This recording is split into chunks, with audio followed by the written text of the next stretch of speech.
Welcome back. We're on to lecture 2, and this is the first of 3 lectures that we're going to have on patriarchy, starting today with the concept of patriarchy and the origins of patriarchy.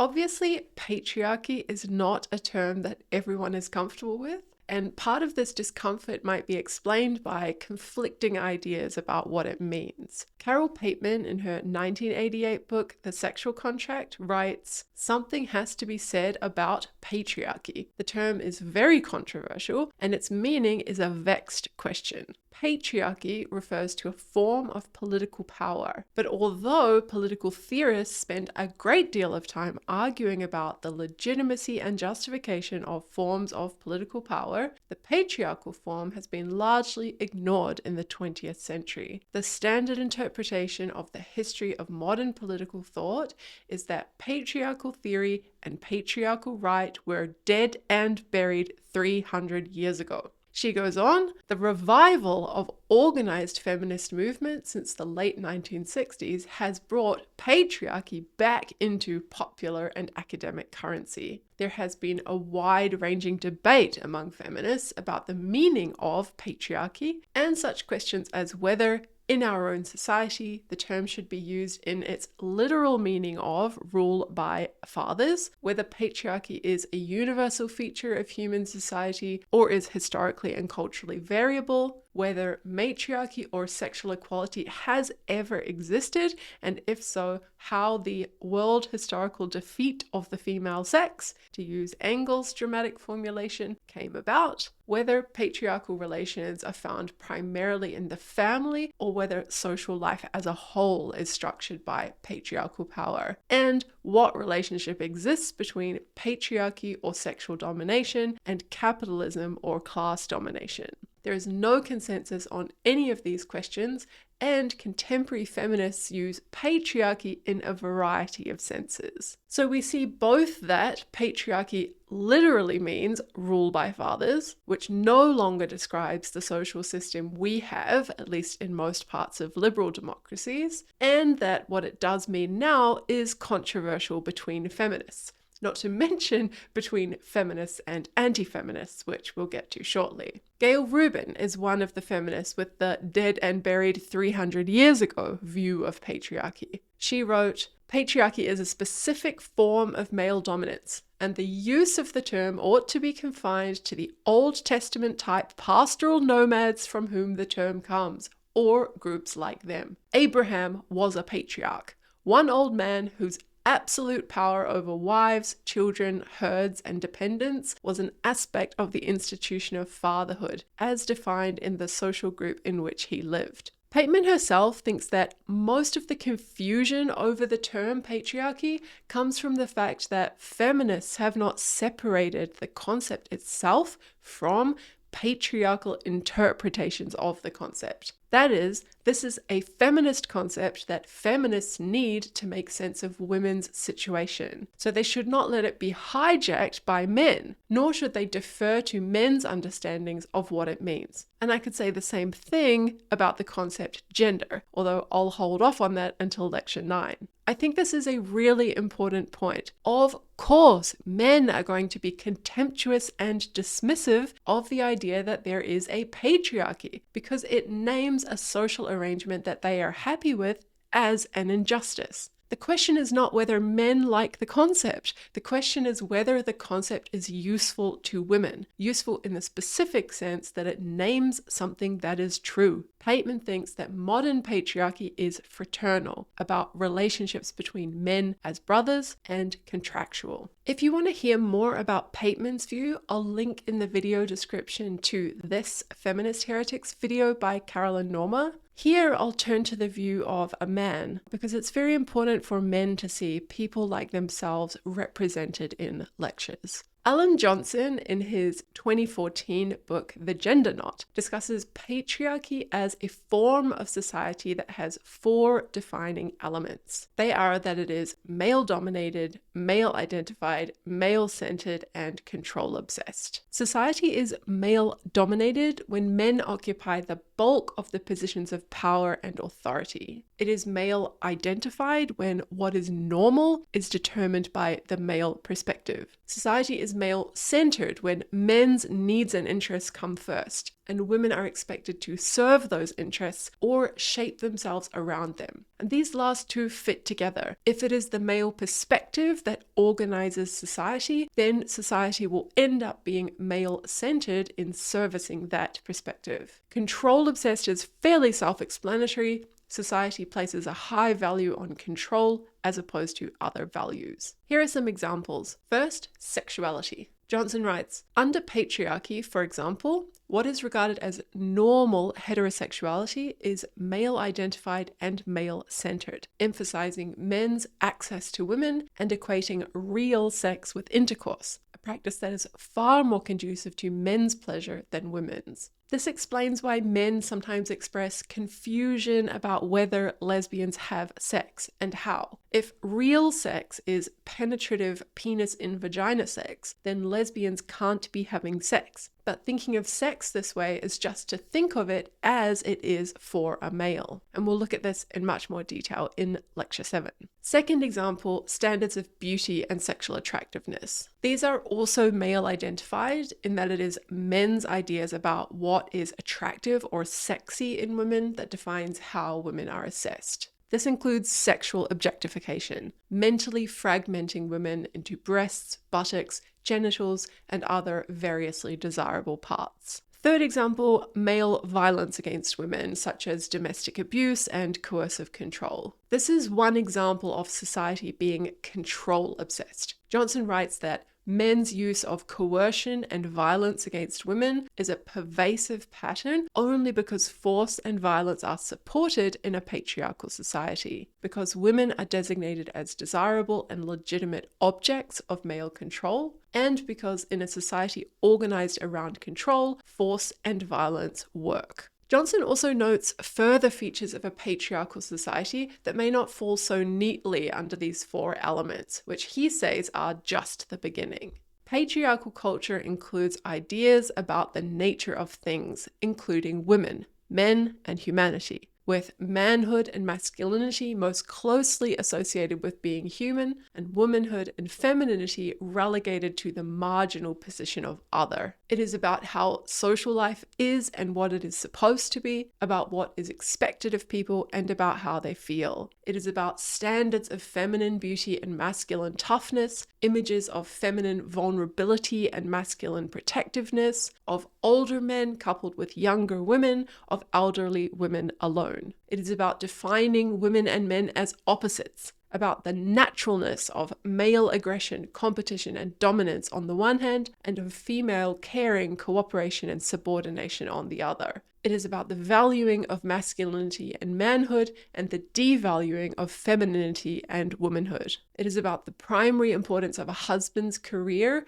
and the secondary status of a wife's, about childcare as a priority in women's lives and its secondary importance in men's. It is about the social acceptability of anger, rage, and toughness in men but not in women, and of caring, tenderness, and vulnerability in women but not in men. The four defining elements give us a starting point for assessing whether our own societies are patriarchies. Say we want to know about Australia. We can look into the extent of male dominance. Do men occupy most of the positions of power and authority? Are men most of the politicians, most of the CEOs, most of the professors, lawyers, scientists, and so on? Or male identification. Are ideas about what things should be like set by women or by men? If women do not look or act the way that men think they should, for example, are they sanctioned? What happened when we had a female prime minister? What happens when there is a rape or sexual assault accusation?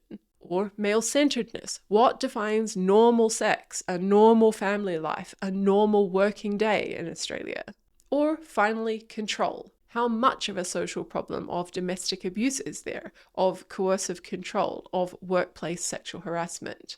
Is sexual jealousy taken to be a reason to restrict women's behavior in relationships? Do men have control of women's reproductive choices? Do men control women's sexuality? Can he rape her with relative impunity? Is she in a double bind where there's something wrong with her, both if she has too much sex and if she doesn't have enough? We can go through and answer all of these questions and come up with a judgment about whether we are in a patriarchy right now or not. As an aside, one way to think about the connection between this lecture and the last is that in lecture 1, we were asking about women and what sorts of conditions have to obtain between men and women for us to think that women are oppressed. Whereas in this lecture, we're asking about men and what sorts of conditions have to obtain for us to think there is in fact patriarchy. If we want to call the patriarchs oppressors, then this is two sides of the same coin, oppressed and oppressor. Of course, if you didn't buy those accounts of oppression or you didn't think they applied to women, then you won't want to call patriarchs oppressors. Okay, let's move on to the origins of patriarchy. In her 2019 book, The Origins of Unfairness, Kaylin O'Connor starts by noting that there is a gendered division of labor in every human culture, and some evidence that this goes back to ancient times. One article from 1973 looked at the activities of 185 societies and how they were divided between the sexes. They found that activities like hunting large game, metal and woodworking, mining, and making musical instruments were almost exclusively performed by men, and activities like spinning, laundering, cooking, and dairying were generally done by women. Then there were other activities like making rope, planting crops, carrying heavy things, caring for small animals, and house building that tended to be done by one sex or the other. But which sex did them differed between societies. It's common to divide jobs by gender, but there is variability in what gets divided. In modern societies, the same is true for household labor. Repairs, lawn care, and snow shoveling was usually done by men, and cooking breakfast, cleaning the living room, and doing dishes was usually done by women. Paying bills and buying groceries could be done by either. Okay, but why has labor been divided according to sex? I should note that it has also been divided by caste and class, but O'Connor's interest, and ours in this course, is in sex and or gender. Surely it could have been that labor was divided in other ways, for example, by everyone doing a little bit of everything, or by people doing what they prefer, or according to a person's strength or other relevant capacities. Why a gendered division of labor rather than some other division? Okay, before we get to that answer, the key problem that gender helps us solve, namely coordination problems. In the introduction to her book, O'Connor gives two simple examples of coordination problems. These are what they sound like: problems where more than one person needs to coordinate their actions in order to solve a particular problem.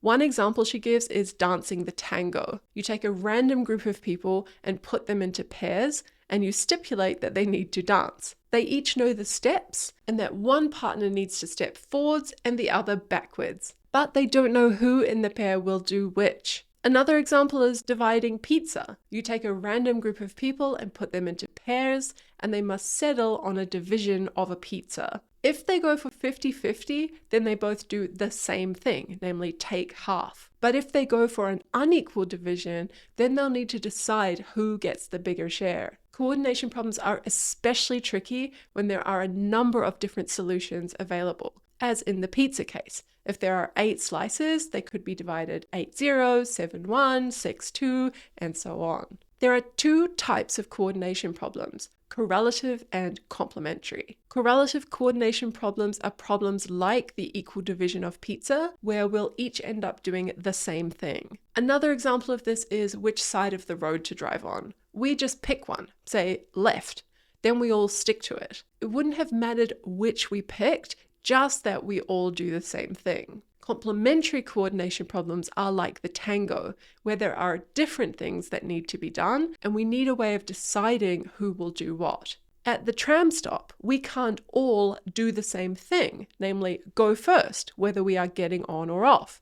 Some of us need to wait, and others of us need to go first. Division of labor problems are complementary coordination problems. There are lots of different jobs that need to be done, and we need a way to coordinate who will do which of them so that they all get done. We can solve complementary coordination problems with conventions. These are behavioral regularities that help us to coordinate. And just in case anyone is wondering about the difference between conventions and norms, given how much talk there is about gender norms in feminism, the difference is in the amount of social disapproval and sometimes social punishment that they have attached. For example, norm violation tends to come with a lot of social disapprobation, where convention violation may get you little more than a raised eyebrow, and sometimes not even that. The next idea is that conventions can grow up according to human types. Some differences between people tend to be reliably employed to form types. One meta-analysis, which means an analysis of many different analyses, found gender, age, and race to be the most important cross-cultural human type categories. There doesn't have to be anything about the fixed and unchanging nature of women here. No biological determinism and no assumptions about traits or capacities being innate or natural or hardwired. All there needs to be is an observable difference on the basis of which we distinguish human types. We then use the types to divide the labor by creating conventions about which type takes which jobs. Going back to the examples from the beginning of the book, we could solve the tango coordination problem by deciding that men step back and women step forward, that the woman leads and the man follows. And we could solve the unequally divided pizza problem by deciding that women get the greater amount. Sex is also the most effective type for division when it comes to complementary coordination problems because it divides the human population roughly 50-50. And because most people are heterosexual, in modern social organization, meaning households of nuclear families, there will generally be one person of each type in the household. Sometimes which sex ends up doing which jobs will be entirely arbitrary, as we saw for traditional jobs like planting crops and modern jobs like paying bills. It just matters that it's one or the other. Sometimes which sex ends up doing which jobs will be entirely arbitrary, as we saw for traditional jobs like planting crops and modern jobs like paying bills. It just matters that it's one or the other. But other times there will be further differences in the types that may make it more efficient or otherwise beneficial for one to take specific jobs. If men are generally physically stronger, then it will make sense for them to take the jobs that require more physical strength. It's the difference that lets us create the type that helps us to coordinate the division of labor, and the further facts about the types that tell us how to best divide the labor. Thinking about it in this way, we can explain why, cross-culturally and across history, it tends to be men doing one set of jobs and women doing another, without yet needing to resort to claims about what men and women are naturally suited to. What appears to be a universal cultural feature, every society having a gendered division of labor, is simply an efficient solution to a coordination problem. Another aside, note that in Lecture 4, we'll talk about gender abolitionism as a solution to patriarchy.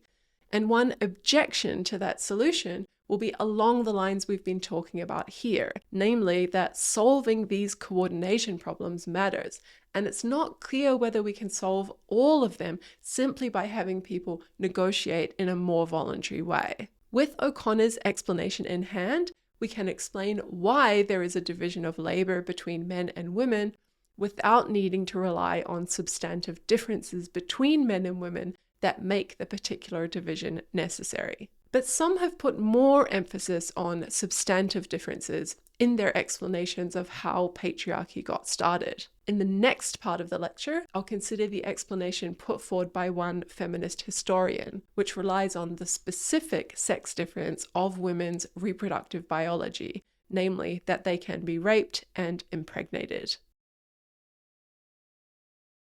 The Creation of Patriarchy is a 1986 book by the historian Gerda Lerner. It took her 8 years of research to produce the book, which covers several thousand years of human history, in order to search for the origin of patriarchy. She wanted to know why it took thousands of years for women to realize they were subordinated, and how to explain women's own complicity in that subordination, upholding and transmitting the patriarchal system both for themselves and their children. She assumes biological difference between men and women, but starts with the presumption that it is culture that has put value onto those differences, and so created social hierarchy. What started out as a question about origins for her became more a question about historical processes. How did patriarchy become established, and how was it institutionalized? She ends up estimating that the process took place between 3100 BC and 600 BC, so over a period of roughly 2,500 years. There is a very nice metaphor in the introduction of the book that explains both the work that she thinks feminists need to do and the difference between equality versus liberation as goals when it comes to that work. She describes a stage in a theatre with men and women both playing parts and both being necessary to the show. But, she says, the stage set is conceived, painted, defined by men. Men have written the play, have directed the show, interpreted the meanings of the action. They have assigned themselves the most interesting, most heroic parts, giving women the supporting roles. The fight for equality is described as women starting to notice the differences and asking for more, better roles, for example. Finally, they secure equal opportunity so that they will get those roles if they qualify. But what it takes to qualify is decided by men. As Lerner writes, men are the judges of how women measure up. Men grant or deny admission. Finally, women realize that merely getting equal roles won't make them equal because the script, the props, the stage setting, and the direction are firmly held by men. Then women start to talk and to organize. Lerner says, what women must do, what feminists are now doing, is to point to that stage, its sets, its props, its director, and its scriptwriter, as did the child in the fairy tale who discovered that the emperor was naked, and say, the basic inequality between us lies within this framework, and then they must tear it down. Let's look at how she gets to the conclusion that this is a reasonable metaphor for our actual world. When she began her book, there was a mainstream answer to the question of why women were subordinated. This traditionalist explanation said that women and men were created differently by God, and women's role was to be mothers. Because men were always physically stronger and more aggressive, they became the hunters and the protectors of the more vulnerable women. From protector protected, we get to dominator subordinated. Then, for whatever reason, those who like this theory assume that it applies just as much today as it did back in early hunter-gatherer times. This picture has generally been disproven, most notably by showing that the sexual division of labor in hunter-gatherer times involved women in tasks that were crucial for the group's survival, providing the stable part of the food supply that was only sometimes supplemented by big game. The more likely relation between the sexes at the time was complementarity, doing different work, but the work being seen as equally valuable. This is no grounds for dominance-subordination relations. There's also no justification for why traditionalists hold women to their hunter-gatherer ancestors' position while they don't hold men to theirs. As Lerner puts it, traditionalists accept cultural changes by which men have freed themselves from biological necessity. The supplanting of hard physical labor by the labor of machines is considered progress. Only women, in their view, are doomed forever to species service through their biology. If women's subordination didn't arise in the way the traditionalists thought from the relations between the sexes in hunter-gatherer times, then when did it arise? From piecing together evidence from a range of sources about the ancient world, specifically ancient Mesopotamia, including the laws of the proto-states, stone tablets, sealed tombs, and other archaeological evidence, Lerner shows that women often had a great deal of social power and social status, living as queens, priestesses, diviners, seers, healers, and rulers. But women of a class seem from early militaristic times onwards to have been subordinated to men of the same class. She offers a novel explanation for this in terms of the transition from hunter-gatherer to militaristic society. As another aside, this novel explanation is a plausible story that fits the facts we have, rather than the truth, which is hard to get in ancient history. Lerner also notes that patriarchy probably emerged in different ways in different places. She says, "It seems to me far more likely," and she means far more likely than the hypothesis that men learned subordination from the earlier practice of animal husbandry, that the development of intertribal warfare during periods of economic scarcity fostered the rise to power of men of military achievement. Then, once in power,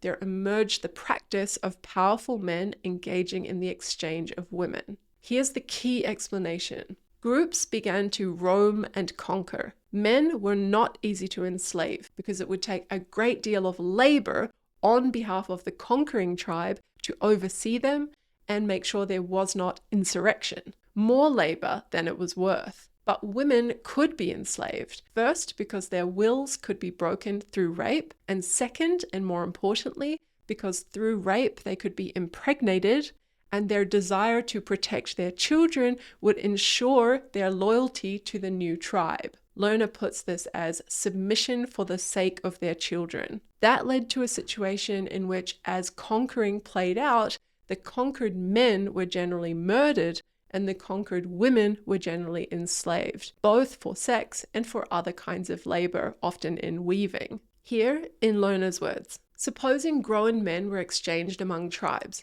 what would ensure their loyalty to the tribe to which they were traded? Men's bond to their offspring was not then strong enough to ensure their submission for the sake of their children. Men would be capable of violence against members of the strange tribe. With their experience in hunting and long-distance travel, they might easily escape and then return as warriors to seek vengeance. Women, on the other hand, would be more easily coerced, most likely by rape. Once married or mothers of children, they would give loyalty to their children and to their children's relatives, and would thus make a potentially strong bond with the tribe of affiliation. Once again, women's biological function made her more readily adaptable for this new, culturally created role of pawn.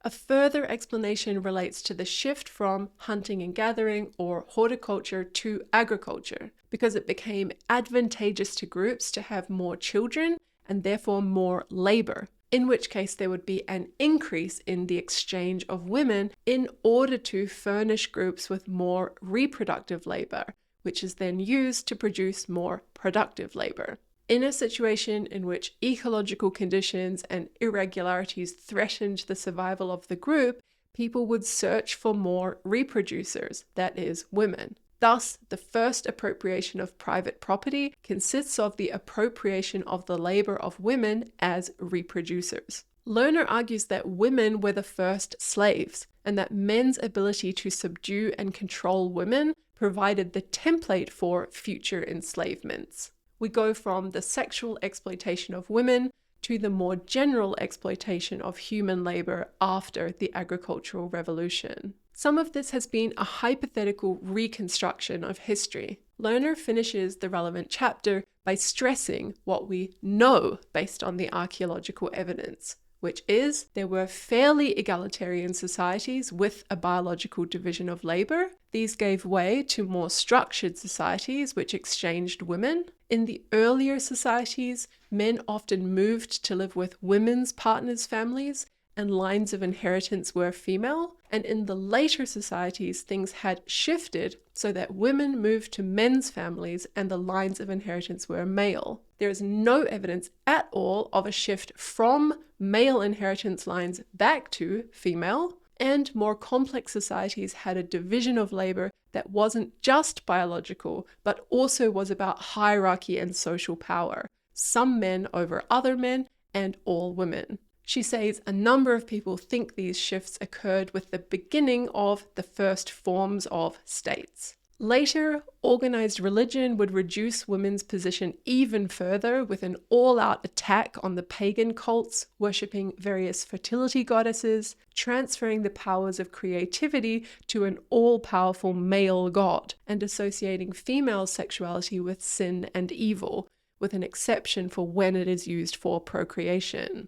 And then philosophy joined the party, with Aristotle presenting the idea that women are substandard humans, either lacking the rationality and fitness to rule that men had, and instead being only a bit rational and driven by bodily appetites and emotions, that's free women, or fit only to serve or be ruled, that's slave women. This subordination of women in religion, together with the subordination of women in philosophy, would become the founding metaphors of Western civilization, and so come to be seen as natural and thereby invisible.